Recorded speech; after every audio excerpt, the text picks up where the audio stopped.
느헤미야 말씀 10장입니다. 구약성경 느헤미야 10장 28절에서 31절까지의 말씀을 교독하도록 하겠습니다. 느헤미야 10장 28절에서 31절입니다. 느헤미야 10장입니다. 28절 제가 먼저 읽겠습니다. 그 남은 백성과 제사장들과 레위 사람들과 문지기들과 노래하는 자들과 느디님 사람들과 및 이방 사람과 절교하고 하나님의 율법을 준행하는 모든 자와 그들의 아내와 그들의 자녀들 곧 지식과 총명이 있는 자들은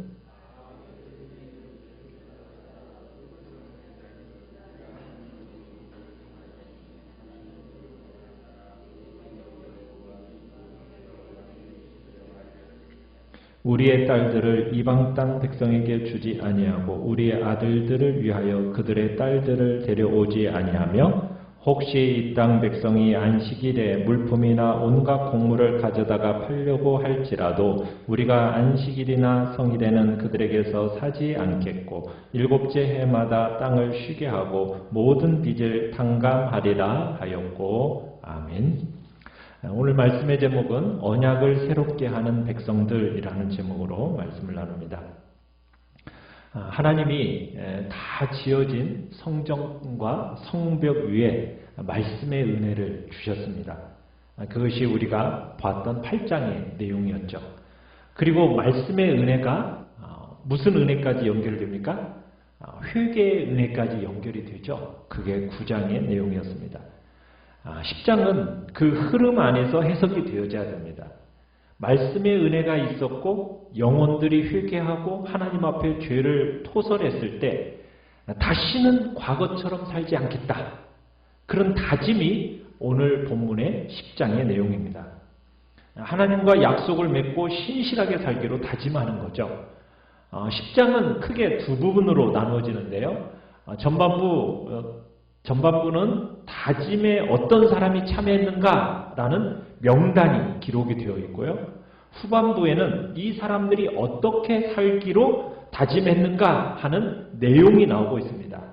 그러니까 어떤 사람들이 맹세를 하고 이 사람들이 어떤 내용의 맹세를 했는가, 이걸 이 시간에 우리가 볼 건데요. 우리 먼저 9장 38절을 먼저 보도록 하겠습니다.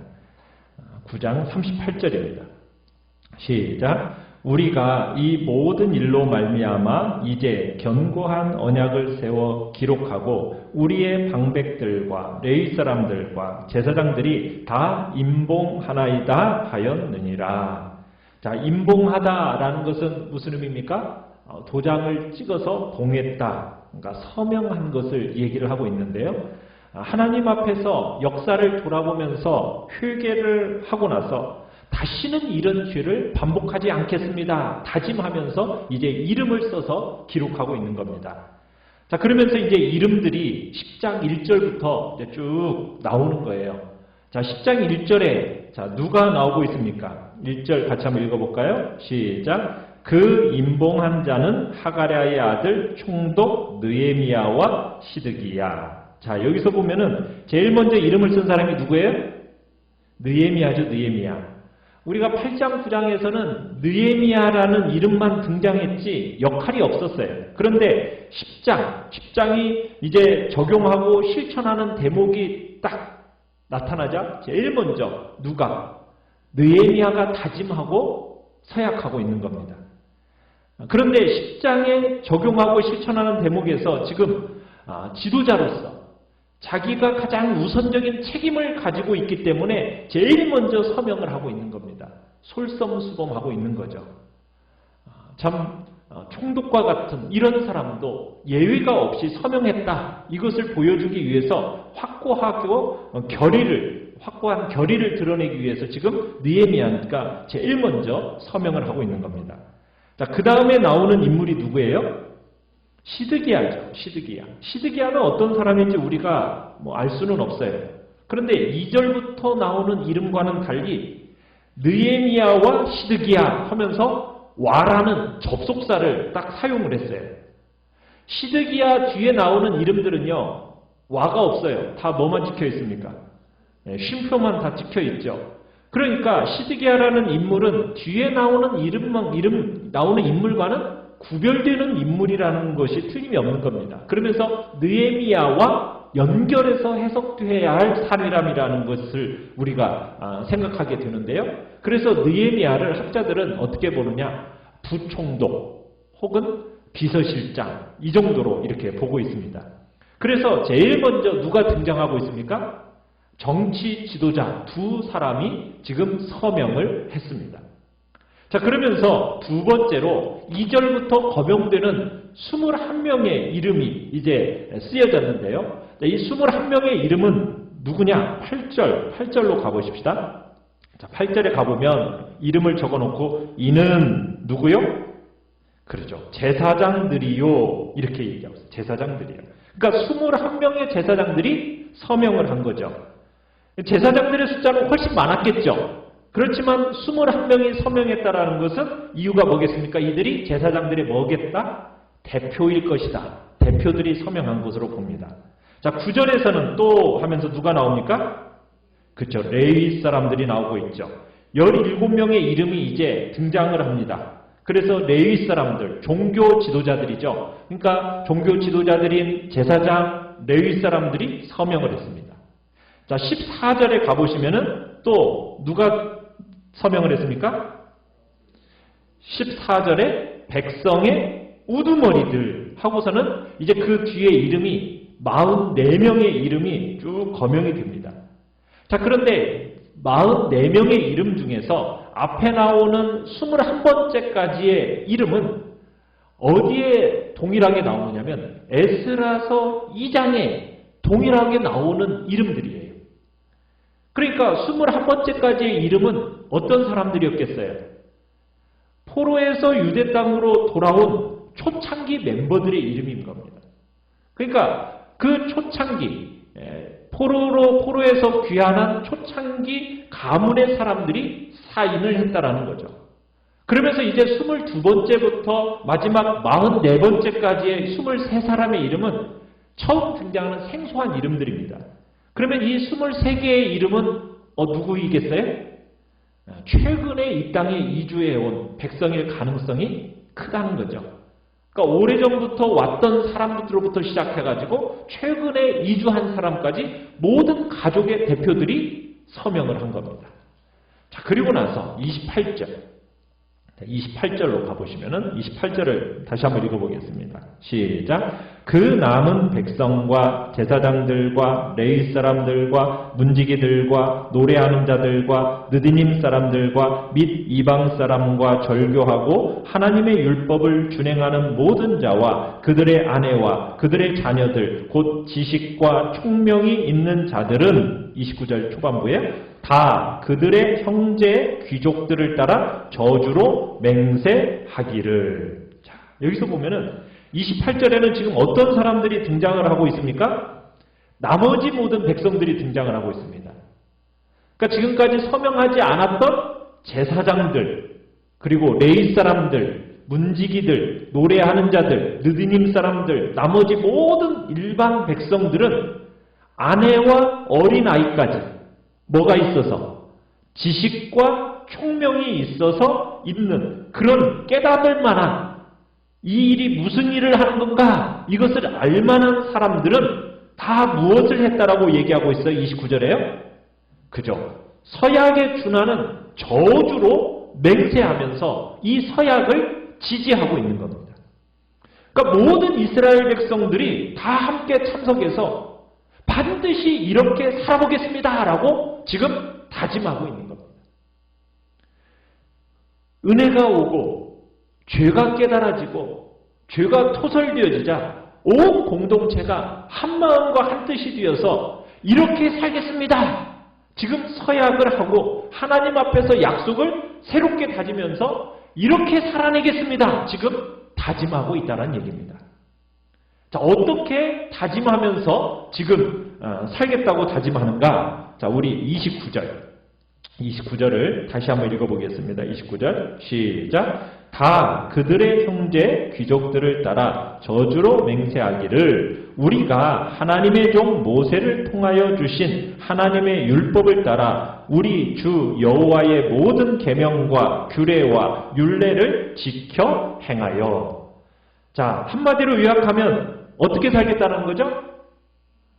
하나님의 말씀대로 살겠습니다. 지금 서약하고 있는 겁니다. 누구를 통해 주신? 하나님의 종 모세를 통하여 주신 하나님의 율법을 따라 그대로 순종하며 살겠습니다. 지금 이렇게 다짐하고 있는 거예요. 설교만 듣고 그냥 머리로 끄덕끄덕이고 지나가는 게 아니라, 동의만 하는 것이 아니라 반드시 이 말씀대로 한번 해보겠습니다. 다짐하고 있다는 얘기입니다.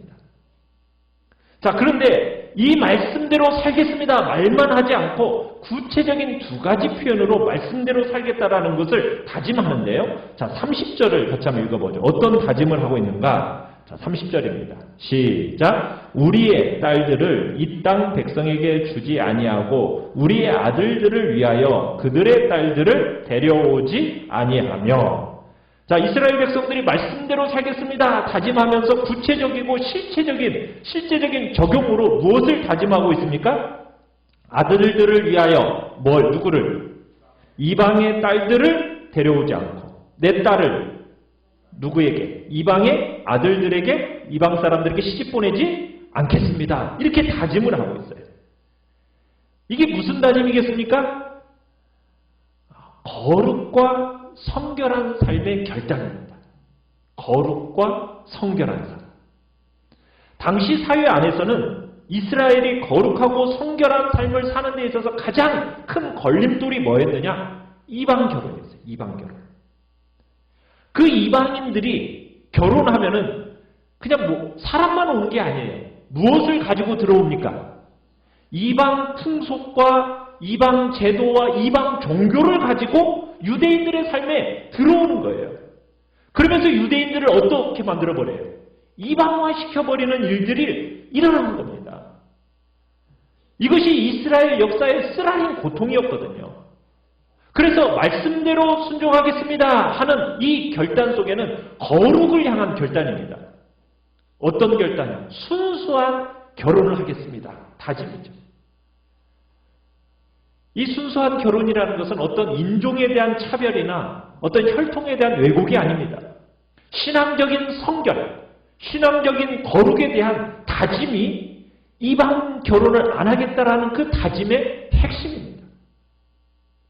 오늘날 시대로 얘기하면 오늘날 시대는 음란을 권하고 음행이 보편화되어 있는 시대를 우리가 살아가고 있어요. 그런 시대 속에서, 그런 사회 속에서 우리는 성결과 거룩을 지켜내겠다는 겁니다. 하나님이 주신 이 혼인의 아름다움과 복됨을 지켜내겠다는 거예요. 성결한 가정을 지켜내고 자녀들로 하여금 거룩하고 성결하게 살도록 길러내겠다. 이런 결단이 이 거룩함에 대한 다짐입니다. 요즘 시대는 얼마나 곳곳에서 음행과 음란이 권해지고 있는 시대인지 모릅니다. 가정의 건강한 질서와 아름다움이 무너지고 있는 시대라는 것을 우리가 잘 알고 있습니다. 결혼마저도 요즘에는 동성 간의 결혼을 허용하라는 동성애들이 참으로 허용되어지기를 자꾸 요구받고 있는 시대를 우리는 살아가고 있습니다. 마치 동성애와 동성결혼을 이야기하면 그것이 마치 유식한 것처럼, 정말 그것이 마치 뭔가 깨어있는 사람인 것처럼 점점 대세가 그렇게 흘러가고 있어요. 그러다 보니 교육방송마저도 그런 것을 다루어야 한다고, 그것이 공정한 방송이다라고 그렇게 생각하는 시대를 우리가 살아가고 있다는 얘기입니다. 그런 시대 속에서 우리의 가정이 성결을 지켜낸다는 것은 너무나도 중요한 주제라는 겁니다. 이 시대가 얼마나 도도한 음란함과 음행의 흐름을 계속해서 살아가고 있습니까? 그것을 우리는 거슬러내야 된다는 거죠. 곳곳에서 넘쳐나는 그 부패한 욕망의 부추김 앞에 우리는 성결과 거룩을 다짐하는 것. 이 시대의 정신 앞에 매몰되지 않고 거룩함과 성결함을 지켜내는 것이 바로 우리가 살아가야 할 이 땅에서의 삶임을, 그렇게 살 것을 다짐할 것을 우리에게 권면하고 있는 겁니다. 자, 그러면서 본문에서 또 다른 성결을 도전을 합니다. 31절입니다. 31절. 시작. 혹시 이 땅 백성이 안식일에 물품이나 온갖 곡물을 가져다가 팔려고 할지라도 우리가 안식일이나 성일에는 그들에게서 사지 않겠고 일곱째 해마다 땅을 쉬게 하고 모든 빚을 탕감하리라 하였고. 자, 여기서는 지금 무엇을 얘기하고 있습니까?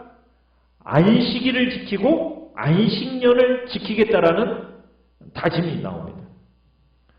종교적인 절기를 지킨다, 이것만을 얘기하는 게 아닙니다. 안식일이라는 것은 구약의 이스라엘의 종교의 심장과 같은 겁니다. 중요한 메시지들이 이 안식일 계명 속에 다 들어있는 거예요. 안식일은 구원을 기억하게 합니다. 안식일이라는 것은 자유가 됨을 기념하는 복된 날이 바로 안식일입니다. 안식일을 지킨다라는 것은 이제 어떻게 살아간다라는 겁니까? 이제 종되었던 그들을 자유케 하시는 그 구원의 메시지가 함축되어져 있는 게 바로 안식일이에요. 그래서 안식일을 지킨다는 것은 이 세상을 살아가는 성도들에게 있어서 거룩하고 구별된 아주 중요한 메시지가 이 안식일 속에 담겨 있는 거예요. 자, 그런데 이 안식일이 이스라엘 백성들에게 언제부터 짐이 되기 시작했죠? 언제부터 이스라엘 백성들에게 이 안식일이 짐이 되었습니까? 가나안 땅에 들어가서 땅을 소유하기 시작하면서부터 이 안식일이 짐이 되기 시작한 거예요. 내 것, 내 소유라는 것을 가지고 내 땅이라는 것을 가지기 시작하면서부터 안식일이 짐이 되는 거예요. 왜? 안식일날 쉬지 않고 경작을 하면은 어떤 일이 생겨요? 더 많은 수입이 생기거든요. 그러자 이스라엘 사람들이 이 복된 안식일이 짐스러워지기 시작하는 거예요. 안식일의 감격과 그 기쁨, 이것보다는 어떻게 하면 돈을 더 많이 벌 수 있을까? 그 욕망 때문에 안식일이 짐으로 변질되기 시작했다는 겁니다. 안식일을 거룩하게 지키는 것, 이건 단지 종교적인 메시지만 담고 있는 게 아닙니다. 사람은 일주일에 한 번은 뭐 해야 돼요? 쉬어야 됩니다. 6일을 일하도록 지어진 존재가 인간이에요. 사람 존재 자체가 그렇게 하나님께서 지으셨어요. 그래서 일주일에 하루는 쉬어야 되는 거예요. 그날에 하나님을 예배하고 성도들 간에 만나서 사귀고 교통하고 평소에 관심은 있었지만 돌볼 수 없었던 이웃들의 그 질고와 아픔들을 서로 나누어지는 시간이 바로 안식일입니다. 일주일에 하루는 그렇게 살아야 된다는 거예요. 그래야 행복하도록 지어진 존재가 인간이라는 겁니다. 그런데 인간의 마음속에 뭐가 들어오자? 욕심이 딱 들어오자. 안식일을 지키는 것이 어떻게 됐어요? 짐스러워지는 거예요. 이 안식일 안 지키면은 내가 돈을 더 벌 수 있는데, 그런 욕망을 충족시키는 그 돈을 더 벌기 위해서 쉬지 않는 것이 인간이 되어버린 겁니다. 안식일이라는 제도는 구약 신앙의 핵심과 같은 거예요. 왜 그러냐면 땀 흘려서 죽도록 일해야만, 그래야 먹고 산다는 것이, 그것이 세상의 철학입니다.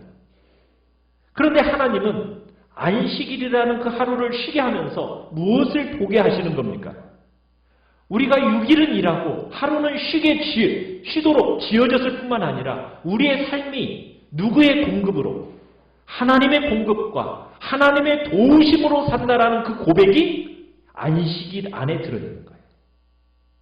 우리의 삶은 하나님의 공급, 하나님의 도우심, 하나님을 의지함으로 살아간다. 이것을 세상과는 구별되는 거룩한 표지가 바로 뭐라고요? 그렇죠. 일주일에 하루를 쉬는 겁니다. 쉬는 거예요. 내가 세상 사람들처럼 내가 일하니까 내 인생은 내 손에 달려있다. 이렇게 말하는 것이 그렇게 믿지 않는 거예요. 누가 내 인생의 주인이심을, 하나님이 내 인생의 주인이심을, 그렇게 살아있는 고백이 뭘 통해서 나타난 거예요? 안식일을 통해서 나타난 거예요. 하루를 쉬면서. 그러면서 또 무엇을 기대합니까? 오고 있는 그 완전한 안식의 날을 사모하는 것이 바로 신앙 고백이 묻어있는 안식일을 지키는 표시인 겁니다. 그런데 돈이라는 그 렌즈를 가지고 욕망이 막 사람들의 마음속에 들어오자 이게 영광스럽고 복된 안식일이 짐스러워지는 거예요. 막 돈을 더 벌고 싶은 그 욕망 때문에 안식일에도 쉬지 않고 막 일을 하는 겁니다. 여기 계시는 분들이야 뭐 다 주일에는 쉬시죠. 네. 참 그러나 오늘날 많은 기독교인들조차도 주일에 쉬는 것에 대한 부담을 가진 사람들이 의외로 많습니다. 그러나 우리는 억지로가 아니라 하나님의 선하심을 인정하면서 내 인생의 모든 것이 하나님의 것임을 고백하는 주일을 거룩하게 지키는 자리에 우리가 서야 할 것입니다. 돈 때문에 밤이고 낮이고 막 일하러 쫓아다니는 이 시대 속에서 막 돈이 막 전부인 것처럼 광풍처럼 몰아다니는 정말 만들도록 만드는 이 시대 속에서 우리는 주일을 거룩하게 지켜 나가야 되는 겁니다. 세상 사람들의 눈에 보기에는 어리석어 보일지도 모릅니다. 미련해 보일지도 모릅니다. 그러나 우리는 그 흐름을 줄이도록 만드는 일로 우리는 부름을 받은 겁니다. 주일을 거룩하게 구별해내는 겁니다. 6일 동안은 열심히 살다가 주일 하루만큼은 하나님을 섬기고 이웃들을 섬기고 다른 사람들의 아픔을 듣고 함께 기도하고 함께 격려하는 날, 그런 날로 구별하는 하나님의 방법으로 살아가는 것이 우리 그리스도인들의 살아가는 삶이라는 겁니다. 하나님께 맡겨놓고 살아가는 것이죠.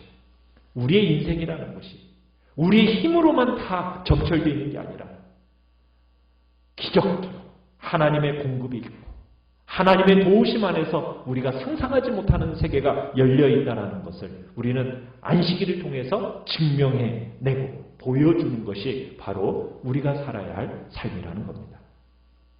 자, 그러면서 안식일만 얘기하지 않고 또 뭘 또 얘기했어요? 31절에서 일곱째 해마다 땅을 쉬게 하고. 무슨 얘기입니까?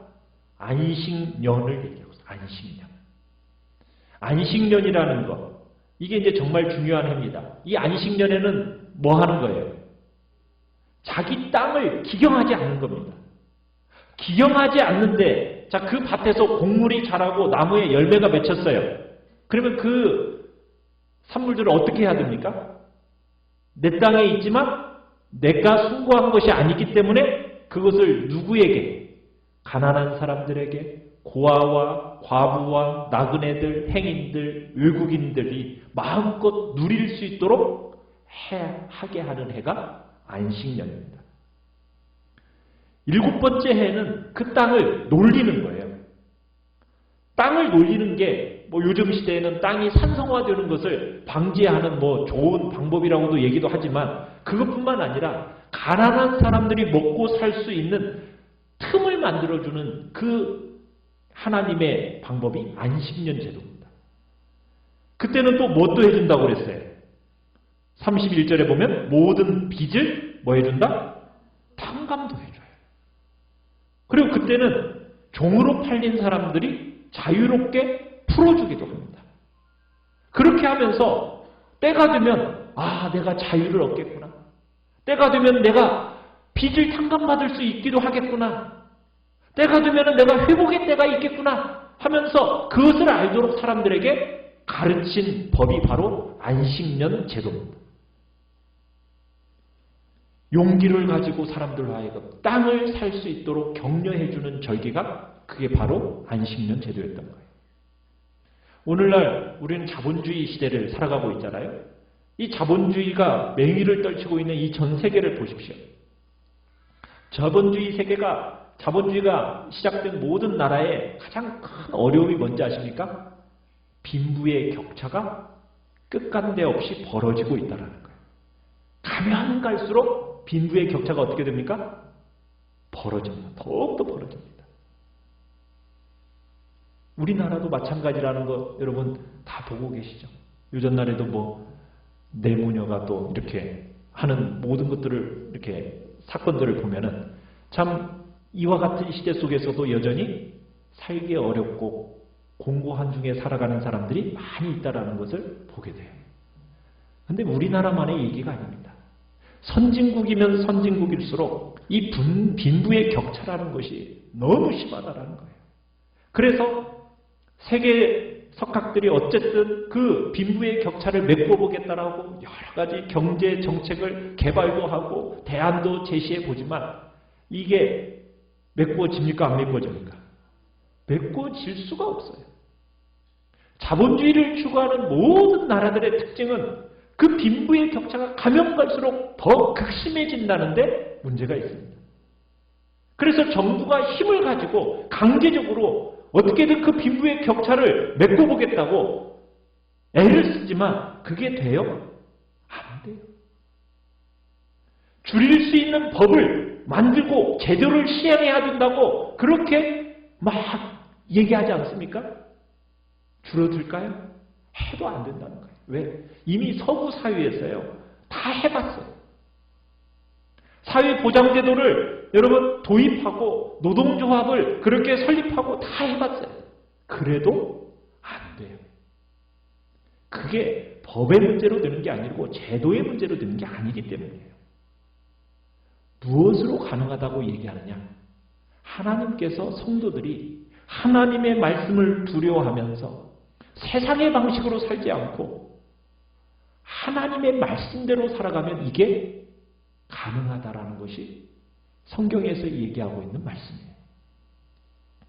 오늘 본문에서는 그런 얘기예요. 내 땅인데도 쉬는 거예요. 7번째 해에는 쉬는 거예요. 그러면서 누가 혜택을 누리게 하는 거예요? 이웃들이 혜택을 누리게 하는 거예요. 내가 돈을 빌려줬어요. 그게 빚입니다. 그런데 그 사람을 보면 어떻게 해도 갚을 길이 없어요. 너무 애처롭고 안타까운 사람이 있는 거예요. 그때 내가 끝까지 받아내겠다고 하지 않고 그 상황을 보고 빚을 탕감해 줄 줄 아는 성도들이 나와야 한다는 거예요. 그런 것은요. 법을 아무리 만들어도 그렇게 될 수 있는 게 아니잖아요. 그죠? 법은 그 공정하게 집행되어질 수가 없거든요. 지금 여기서 안식일과 안식년 제도를 지키라는 것은 그저 종교적인 절기를 지키라는 얘기가 아닙니다. 이렇게 끝간데 없이 벌어지는 빈부의 격차, 또 경쟁 상태에서 정말 살아날 길이 없는 그 약한 사람들이 어떤 순간이 오고 있다는 것을 보여주기를 원하시는 겁니까? 그때가 되면 새 출발이 가능하다. 그때가 되면은 종된 자리에 계속 머물러 있지 않고 빚 있는 자리에 머물러 있지 않고 새 출발할 수 있는 그 약속이 하나님의 말씀 안에 포함되어 있다는 거예요. 그래서 이게 종교적인 이야기를 하는 게 아니라 하나님의 사람들의 삶의 방식을 얘기하고 있는 것입니다. 안식일을 지키고 안식년을 지킨다는 것은 어떻게 보면은 너무나도 중요한 사회적인 메시지가 이 안에 들어있는 겁니다. 자본주의가 말하는 것은 우리의 삶이 그 자본주의가 말하는 것이 우리의 삶을 다 사로잡도록 허용해서는 안 된다는 거예요. 이 사유가 정당한 것처럼 여겨도 말씀의 근거에서 그런 방식으로 우리는 살아가지 않는 거죠. 안식년을 주시고 안식일을 주실 때 주님이 기대하시는 바가 무엇입니까? 못 먹고 못 살고 아프고 하는 사람들 누가 섬기고 누가 그들을 생각할 것인가? 그건 정치가들의 몫입니까? 아니죠. 그 일은 누가 해야 된다고요? 여러분과 제가 해야 할 몫이라는 거예요.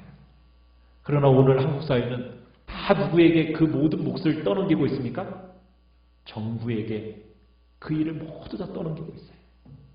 그러다 보니까 대통령이 안 끼어드는 데가 없고 청와대가 안 끼어드는 데가 없죠. 그죠? 제도와 법이 다 할 수 있는 게 아니거든요. 안식년과 안식일의 정신을 따라서 정말 할 수 없는 자들의 빚을 탕감해주고 우리가 노력해서 얻은 것이 아니지만, 우리가 노력해서 얻은 것이지만 우리의 재물을 흘려보낼 수 있는 그런 넉넉한 마음. 정말 내 땅에서 난 것이지만 내 것이라고 고집스럽게 쥐는 것이 아니라 남들이 누리도록 흘려보낼 수 있는 그 정신. 그게 하나님 나라 백성들의 정신이라는 거죠. 이 시대의 자본주의 정신 따라 우리는 살아가는 존재가 아니라 그 자본주의 정신은 결국 끝없는 정말 빈부의 격차를 만들어내지만 하나님의 사람들이 말씀 따라 순종하면 그 간격을 보충해주는, 메꿔주는, 그래서 이 땅이 살만한 땅이 되도록 만드는 것이 바로 우리 그리스도인들의 해야 할 몫임을 주님은 우리에게 말씀하고 있는 것입니다. 그게 바로 여러분과 저에게 구별된 삶으로 요청받고 있는 거죠. 두 번째로 큰 주제가 있습니다. 우리 32절을 같이 한번 읽어보겠습니다. 32절입니다. 시작. 우리가 또 스스로 규례를 정하기를 해마다 각기 세겔의 3분의 1을 수납하여 하나님의 전을 위하여 쓰게 하되. 자, 여기서 이제 3분의 1 세겔을 수납해서 하나님의 전을 위해서 쓰게 하라고 합니다. 또 34절로 가보겠습니다. 34절. 시작. 또 우리 제사장들과 레위 사람들과 백성들이 제비 뽑아 각기 종족대로 해마다 정한 시기에 나무를 우리 하나님의 전에 바쳐 율법에 기록한 대로 우리 하나님 여호와의 제단에 사르게 하였고. 지금 나무를 제비 뽑아 순서를 정하고 나무를 하나님의 전에 드리겠다. 자발적으로 결심을 하는 겁니다. 자, 그 다음에 35절, 36절 같이 한번 읽어봅니다. 시작. 해마다 우리 토지 소산의 만물과 각종 과목의 첫 열매를 여호와의 전에 드리기로 하였고, 또 우리의 맏 아들들과 가축의 처음 난 것과 소와 양의 처음 난 것을 율법에 기록된 대로 우리 하나님의 전으로 가져다가 우리 하나님의 전에서 섬기는 제사장들에게 주고. 자, 처음 난 것은 동물이든 식물이든 심지어 맏아들까지도 다 하나님의 것으로 인정할 줄 알고 고백하는 거죠. 그래서 첫 아들을 속하기 위해서는 제물을 드리고, 거룩한 짐승들은 하나님께 제물로 드리고, 불결한 짐승들은 이제 속전으로 대신 드리겠다라는 겁니다. 자, 그리고 37절 중반절에 가보시면은 또 우리의 산물에 뭐려? 11조를 레위 사람들에게 주리라 하였나니 이 레위 사람들은 우리의 모든 성읍에서 산물의 11조를 받는 자임이며. 자, 그렇게 말하고 나서 39절 맨 끝으로 가보겠습니다. 39절 맨 끝에 보면 그리하여 돼 있죠? 같이 한번 읽어보죠. 그리하여 우리가 우리 하나님의 전을 버려두지 아니하리라. 그러니까 하나님의 전을 제대로 섬기겠습니다. 지금 다짐하고 있는 겁니다. 이스라엘 백성들이 가나안 땅으로 다시 돌아와가지고 하나님의 전을 건축했습니다. 그게 언제 건축했습니까? 우리가 에스라 6장에 나오는 그때 이미 하나님의 성전이 완공이 되었어요. 그런데 이 백성들이 하나님의 성전을 지어놓고 어떻게 했다는 거예요? 버려놔버렸다. 내버려놓았다는 거예요. 그런데 이제 성전만이 아니라 뭐까지도 완공이 됐어요? 성벽까지도 완전히 지어져서, 그리고 말씀이 허락되어지고 죄를 깨닫고 회개하고 나니까 이스라엘 백성들이 이제 하나님의 전을 더 이상은 우리가 어떻게 하지 않겠다. 내버려두지 않겠다라는 지금 결심을 하고 있는 겁니다. 그러니까 삶의 중심과 우선순위가 회복되고 있는 거예요. 오늘 현대인들의 가장 큰 질고는 뭐냐? 중심과 우선순위가 무너졌다는 데 있습니다. 사람들은 자기 유익, 자기 편리, 이게 모든 것의 기준이 되고 있어요. 사람들은 어떤 것을 결정할 때 하나님의 말씀이 중심이 되는 게 아닙니다. 뭐가 중심이 되고 있습니까? 내가 어떻게 생각하는가? 이것이 나에게 정말로 유익한가? 이것이 나에게 정말 편리한 것인가? 이게 정말 중요한 자리에 지금 세상 사람들, 오늘날 많은 사람들, 아니 기독교인들에게까지도 그게 마음을 중요한 자리를 차지하고 있어요. 중심과 우선순위가 무너져 있다는 거예요. 여러분, 중심과 우선순위가 무너지면 삶이 같이 무너져 내리는 겁니다. 그러다 보니 권위가 무너지고 질서가 무너져 내립니다. 가정에서 엄마 아빠의 권위는 아이들에게 어떻게 되어져 가고 있습니까? 다 무너져 내려가고 있죠. 질서도 다 깨어져 가고. 어떤 사람도 다른 사람의 말 안 듣습니다. 부모의 말을 안 듣는 것은 말할 것도 없고 누구 말도 안 들으려고 하는 것이 지금 이 시대의 보편화된 특성입니다. 왜? 중심과 우선순위가 무너지고 자기가 제일 중심에 있기 때문에. 이스라엘 백성들이 지금 약속의 땅에 돌아왔어요.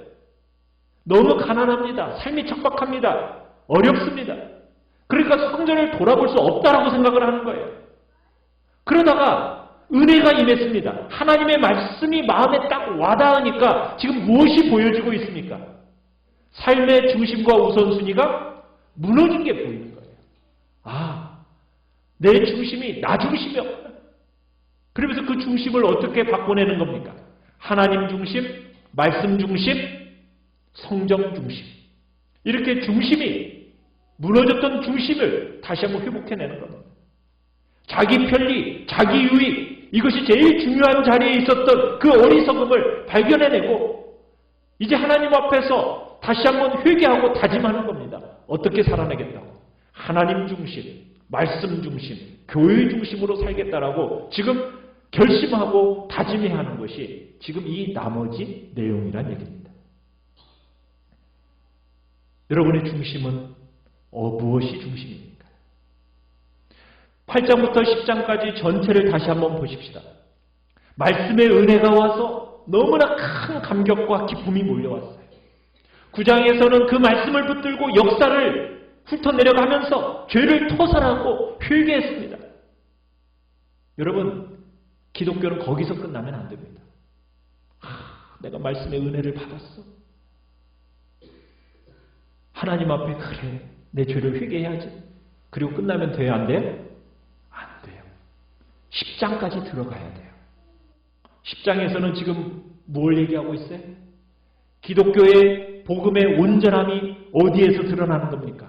말씀을 듣고 감격하는 것, 거기서 끝나면 안 됩니다. 말씀을 듣고 정말 내가 정말 잘못했구나 눈물을 흘리면서 회개하는 자리, 거기에 머무르면 되는 게 아닙니다. 그것도 물론 감사한 것이지만 거기에서 끝나면 안 되고 어디까지 가야 된다고요? 우리의 신앙이 10장까지 넘어와서 삶의 구체적인 적용과 삶의 실천하는 그 다짐에까지 나아가야 되는 것입니다. 적용이 일어나야 돼요. 눈물을 흘리고 죄를 고백하고 그런 종교적인 세계에서만 머물러서는 안 됩니다. 그리고는 내가 눈물을 흘리고 회개했으니 이제는 됐다라는 스스로의 합리화, 만족, 여기에 머물면 안 됩니다. 실제적이고 구체적인 삶의 자리로 가서 거룩하고 성결한 삶을 살아내야 됩니다. 말씀대로 구별하고 말씀대로 정말 살겠다고 고백해야 됩니다. 중심이 무너진 이 사회 속에서 우리의 중심과 우선순위를 세워내겠다고 다시 한번 결단해야 됩니다. 우리의 중심이 무엇입니까? 하나님 중심, 말씀 중심, 교회 중심입니까? 우리의 삶의 구체적인 적용과 실천이 일어나야 된다는 겁니다. 그런데요, 이 구체적인 적용과 실천의 내용이 여러분 쭉 보면 무슨 내용인가요? 물질 사용의 이야기입니다. 물질 사용. 여러분의 재물의 사용에 대한 이야기예요. 여러분의 재물 사용에 신앙 고백이 묻어나 있지 않다면 그 신앙은 가짜라는 거예요. 이스라엘 백성들은 지금 하나님 앞에서 받았던 은혜와 죄를 돌이키는 그 회개를 담아서 지금 실천적인 적용을 다짐하는데 지금 대부분이 무엇에 대한 다짐입니까? 내가 물질을 흘려보내겠다는 거예요. 빚을 탕감해 주겠다는 거예요. 3분의 1 세계를 성전에 섬기겠다는 거예요. 11조를 드리게 해서 레위인들을 먹이겠다는 거예요. 장작을 종족대로 제비 뽑은 대로 갖다 바치겠다는 거예요. 율법이 말하는 것처럼 초태생을 주님께 돌려드리겠다는 거예요. 모든 것이 다 무슨 내용이에요? 재물 사용의 이야기입니다.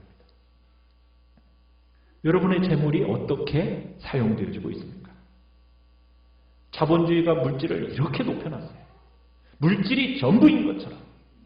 그래서 물질이라면 불법이든 그것과 상관과 관계없이 돈만 벌면 된다라는 것이 이 시대의 모습입니다.